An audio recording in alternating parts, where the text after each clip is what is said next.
Let's get real for a minute. How rational are we really about money? Think about it. We all know it's smart to budget and save regularly, but how often do we actually stick to it? Not as often as we'd like, right?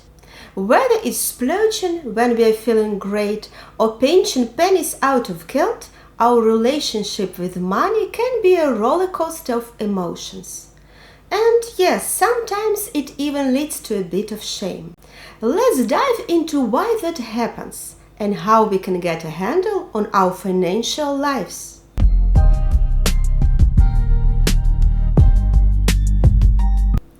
Did you know that our financial decisions are really just about the numbers?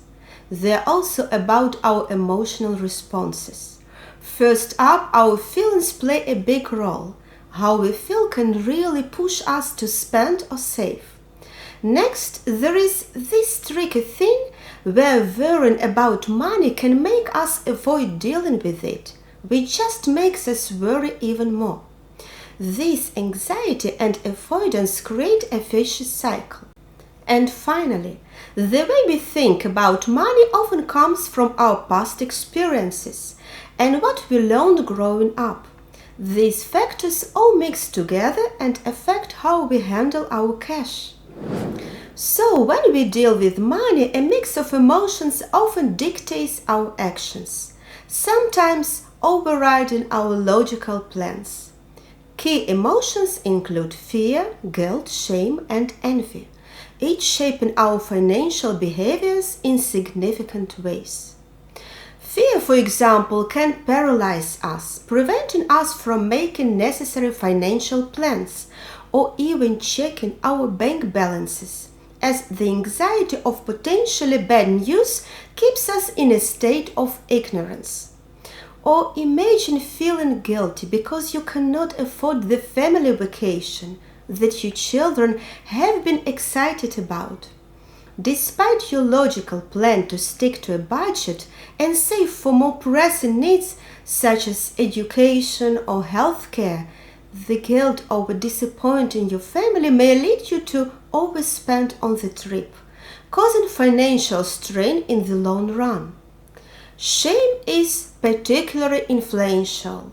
It's tied to our deepest insecurities about not meeting personal or societal expectations. This might manifest in avoiding financial planning entirely because we are ashamed of our current financial state or because we feel incapable of making savvy financial decisions. These feelings of shame often lead to a vicious cycle of avoidance. Ignoring bank statements, skipping financial planning sessions, and thus worsening the financial situation and deepening the sense of shame. Envy, too, can distort your financial choices, pushing us to buy things we don't need just to match others' lifestyles, leading to further financial strain. Each of these emotions can push us into an ongoing loop of unhealthy financial behavior, which reinforces itself over time.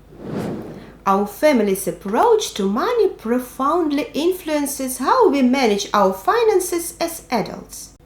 Perhaps you had a grandma who pinched every penny, or an uncle who spent money like it was going out of style. These family habits can stick with us, shaping how we think about money, often without us even realizing it. If you grew up in a household where there was never enough money, you might find yourself holding on to every dollar, worried about running out. You might miss out on enjoying things because you are afraid to spend any money. Conversely, if money seemed endless in your family, you might catch yourself spending as soon as you get it, not giving much thought to saving for the future. But it's not just about how much money there was. Our family's influence isn't solely about whether we had a lot or a little. It's about the habits and attitudes that were modeled for us. Maybe your family didn't have much, but still spend generously on celebrations and gifts, prioritizing sharing over saving. Or they might have been very cautious with their money, teaching you to think twice before making any purchase, regardless of the financial pressure. Even coming from a wealthy background doesn't guarantee a free spending lifestyle. Some affluent families live quite modestly, focusing on saving and investing carefully rather than displaying wealth. It's really important to spot the patterns in how you handle money. Patterns that often come from how your family dealt with finances. When you start seeing these patterns, like maybe you're saving every penny out of fear, or perhaps you're always ready to buy the next big thing, it's time to think about what works best for you. Think about whether your current money habits are actually helping you or if they're just routines you've never thought about changing. You have the power to keep doing what works, change what doesn't, or even start fresh with a whole new approach to money. It's not just about budgeting or checking your bank balance. It's about rewriting your own story. When you change how you think about money, you are taking a big step towards living life on your terms. This change can break old habits that hold you back and help you build a financial life that matches what you really care about.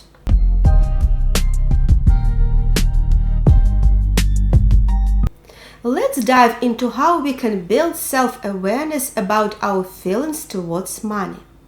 Understanding what triggers our financial fears or desires can lead us to make smarter, more thoughtful decisions with our money. First, take a moment to reflect on your feelings about money. Are you anxious when it comes to spending? Do you get a thrill from saving or spending? These emotions often stem from early experiences and can profoundly influence our financial decisions today. As you plan your finances, it's not just about the numbers. Consider every time how your spending and saving habits impact your emotions. This approach will help you create a budget that not only makes your financial sense, but also supports and enhances your emotional well-being. Additionally, using modern apps to track your spending can be incredibly helpful. These tools not only monitor your financial activity, but can also help identify patterns that may indicate emotional spending, such as making purchases after a stressful day. By recognizing these triggers, you can take steps to manage your spending more mindfully. Because practicing mindful spending is crucial. Each time you're about to make a purchase, pause to consider what's driving this decision.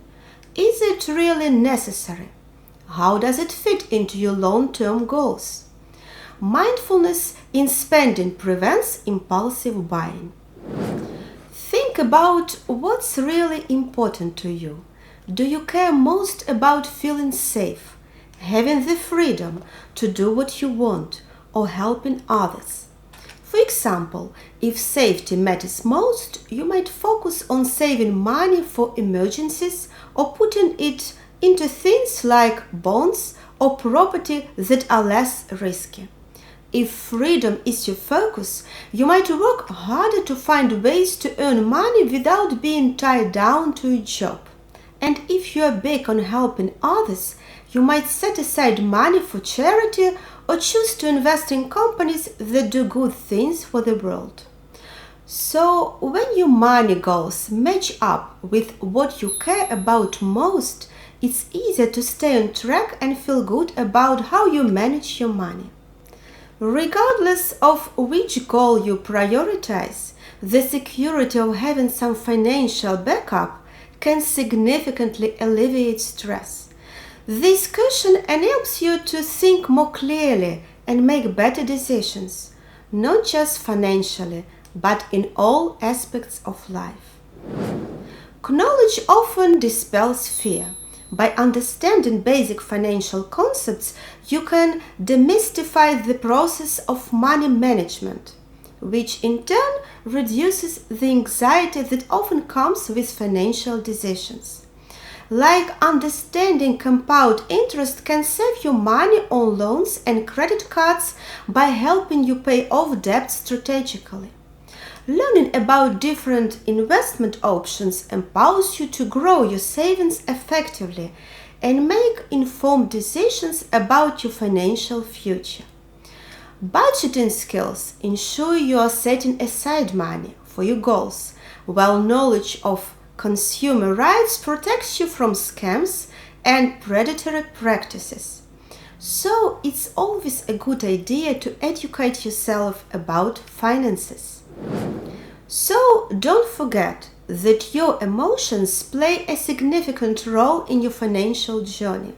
By integrating these insights into our financial practices, we can make wiser decisions that lead to greater inner peace and stability. Thanks for watching, and don't forget to like, subscribe and share your thoughts in the comments below. See you next time.